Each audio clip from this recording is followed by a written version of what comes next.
naga taruk faraga hatkibaga mari leinana maitaidagi kuki onkraba matai manau fare naga singna phananaba khut thilakpa mangagi manungda ahum phagadaba watli konsa khulgi naga taruk phakraba tungda yamna tamthina hatkiba thogdoka mari leinana maitaidagi kuki onkraba matai manau ngasi ayuk security force na leilon baifai khuldagi phagatpa ngamkhre NIA gi case ta CRPF amasung Manipur police ka khusamnana pharaba maitaidagi kuki onkraba matai manau adudi watham pradip apokpagi ming tombi amasung mahaki loina bi ayingbi Elias Mangai apokpagi ming nimkin sauni watham pradip Imphal West district ki manung sanba chirang dagini aduga mahaki loina bi asina nambol maikairom dagini hairi thajaba yaba mafam dagi fangba pauna hai pradip hariba mioi asi ngasidagi chahi 39 rom gi mamangda imung manungga loinana leilon bai faida leiduna kuki onkraba maitaini maha Christian lining susat pa mioi ni maha ki apokpi mama adusu maha kapuna leiminari konsa khulgi nupi amasung nupa sing kinep tawba matamduda matai manau ani asi yawi haina victim oirurabi naga nupi sing aduna police ta wakalakpa laikhi khulonaba oibanina amana amabu masak khangnabadagi makhoibu phabada maitai yawi haina matamduda haina khibalei makhoina nagagi miyam adubu gari dagi singthabani aduga suspension of operation taunabada yawriba kuki national front p gi kadar singda khusinabada makhoi ani yawi naga sing aduna wakalakpada khulladugi khunja manga gi maming haplakhi पाव असिना मखा ताना हाय नहान मखै मखोय असि ममिंग मथा लैफम खंगलगसु खुल्लदुदगी chain खिबना पुलिसना फाव ngamdana leirakhibani ngarang numidang asi matai manau makhoigi yumda lakre haiba akaknaba paw ama phangbadagi CRPF amasung Manipur police ki kangbuna ahingdagi mafam adu koisinduna thamlaga makhoi ani fawa ngamkhibani phagadaba watliba khulladugi khunja ahum adudi haujiksu thiba khangdri athuba matamda makhoisu phaba ngamgani haibagi thajaba leiri makhoi ani pharabani na naga taruk adu KNFP gi kanada sinabano haiba chapchana khanglagani makhoina sinariba mioising adu masak he khangbaga loinana leiriba designated ke madudagi chenariba khudingmak phananaba thaurang loire haina pawasina makha tari Pharaba matai manau adu ngasi numit yungba matungda NIA gi court puthoklaba tungda police custody remand laure hairi khulai paiba militant singna nungba sub division gi nungthud amasung khongmol kuki khulgi yum kaya mai tharamle None district ki manung chana leiba nungba sub division ki manung chana leiba nungthud amasung khongmol kuki khul singda khulai paiba kuki amasung naga volunteer singi marakta akanba moongda nomai kapna khibaga loinana hariba khul ani asigi yum kaya mai tharamle hairi thaudogasi tha asigi nipanda thokibani mafam asi lambi thong amadi atai communication gi khudong chadaba sing leiba maramna thaudog adu mari leinaba authority singna matam sana khangba ngamkhide loinana nakal animakta nomai kapna bagi thaudog aduda mi asok apan yawbagi pawdi leite hairi nungthud amasung khongmol kuki khul singda thokiba thaudog sing asiga mari leinana naga amasung kuki jo organization singna makhoi masal tainabagi cherol sing thadorakli mafam adugi naga khul sing represent tawriba nungba area village authority association NAVAA gi cherol amada tha sigi nipan gi nungthud kuki khul lomdagi kuki singna khul asiga thangnana leiba rongmai naga singna khundariba khul sing damna nongmai kapsenduna attack chatharakhi hairi haiba thogdok adu kuki singi mathong huktaba thawongni asigumba terrorist ki thawong asi yaba ngamloi hairi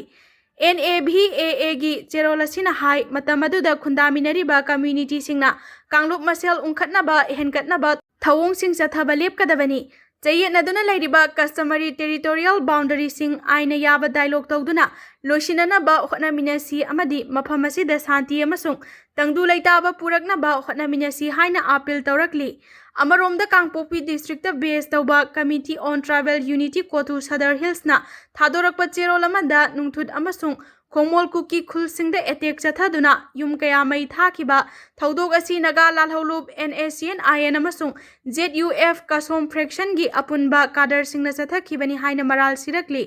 committee asina state amasung center da maru oiba chingi mafam singda khundariba kuki khul singi akoibada security force sing matik chana thambiduna Khunja singi punsi amasung lan thum ngakpi naba haijaduna lakiba sing tabidana leiba maramna khudong thiningai oiba mafamda leiriba kukizo singna khundariba khul singda khulai paiba militant singna leptana attack chathaduna leiri haina phongdorakli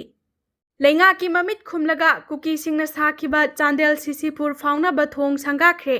Kukising lengaki ayaba laudana narolda sakiba Churachandpur district ki Singhiyu amadi Chandel district ki Walkhu samnagadaba Manipur turel mathakta saba thong ngasi sangakhre. Drug mafia singna mayai kaba drug puthok pusin tawbada hena kudong sanabagi pandamda saba thong asi Kukisingna lupa crore 2.4 khainaraga thong asi sakibani hairi. Mafam aduda khundariba Kukisingnadi Manipur turel ginakal wangmada khundariba miyoi sing chathok chasin tawbada kudong chanabagi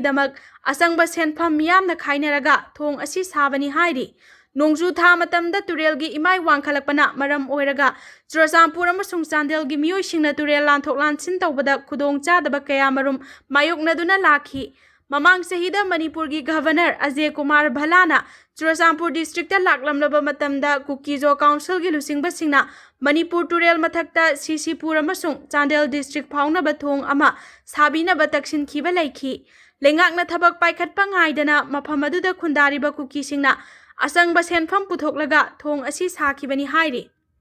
Myanmar border paring lupa koti lising kunthraga mathoi changna sambal khabagi thabak hojik chathari. Amit Shah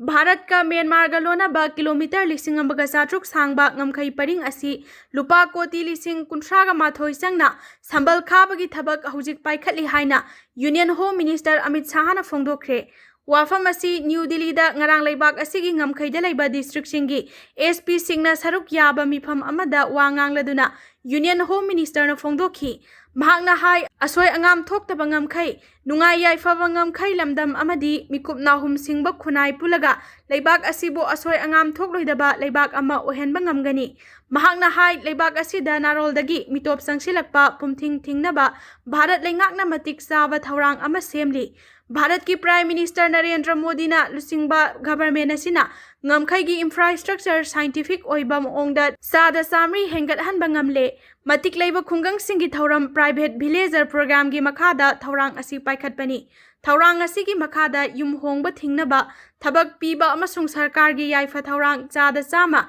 thabakta onthoknaba hotnari haina su phongdokhi.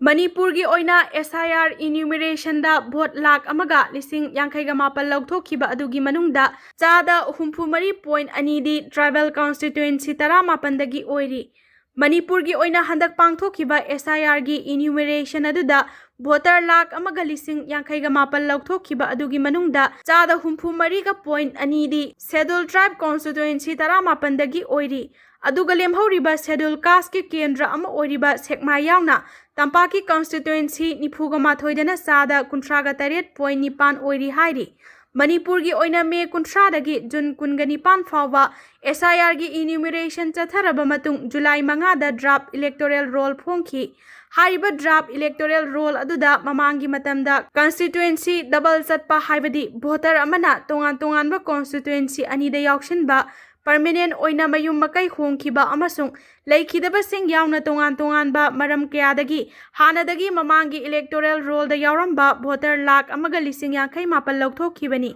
Aduga kendra humpu asigi oina eligible oiba voter gi masingna lakh kunga lising maudraga humdoi oikhibani. Manipur gi oina voter lakh kunga lising maudraga humdoi asigi manungda tribal voter singi oina di sada kuntraga 8.9 lomni. Adubu apunbagi oina voter lakh amaga lising yankhaiga mapal lauthokhiba asigi manungda tribal voter singi oina chada 64.2 haibadi voter lakh amaga lising ani lauthokpa asida yaukhre. Apunba voter gi sada 62.2 oiriba lemhoriba kendra 92 asigi oina voter list gi lauthokraba voter lakh amaga lising yankhaiga mapan asigi manungda chada 35.9 gi Changda supnagi voter lising yankhai taruka chanipan yankhai oiri. Manipur asi haukiba ing lising ani kunga humdoi me ahumdagi maitai amasung Kukizo community ani gi marakta kanglup ki irang tholakpadagi miyoi chani yankhai hena sikhre.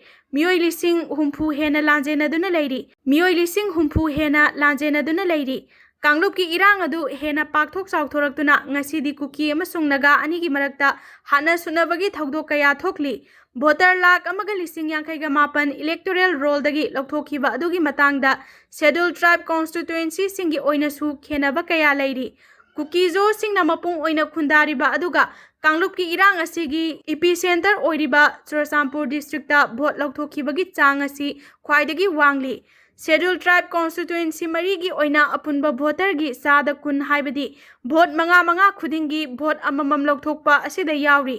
Churachandpur district की मनुंग चलिबा हेंगलेप केंद्र की ओइना voter list की voter लौथोखिबगी चांग असी चादा कुन मंगा point मापन सिंहाता चादा कुन मरी पॉइंट निपान अदुगा साइकोटना चादा कुन माथोई पॉइंट अनि ओइरी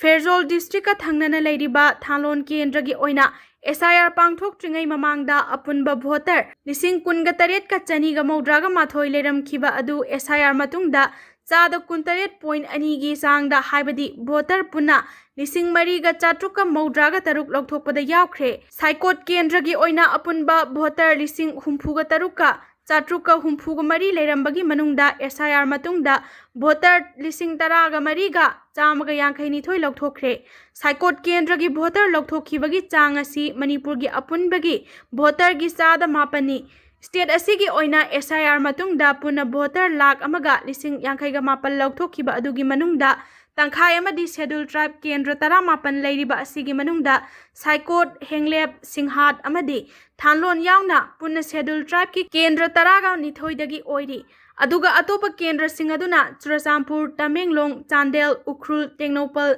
नुंगबा फुंग्यार अमसुंग साइतु केंद्रनी मणिपुर की ओइना पुना SIR मतुंगदा भोटर लाख अमगा लिसिंग यांखैगा मापन लौथोखिबा असिगी मनुंगदा शेड्यूल ट्राइब की केंद्र तरागा निथोई असिदगी चादा यांखैगा माथोई पॉइंट तरेट की मनुंगदा पुना भोटर लिसिंग मरफुगा माथोइगा चमापन मरफुगा हुमदोई लौथोक्रे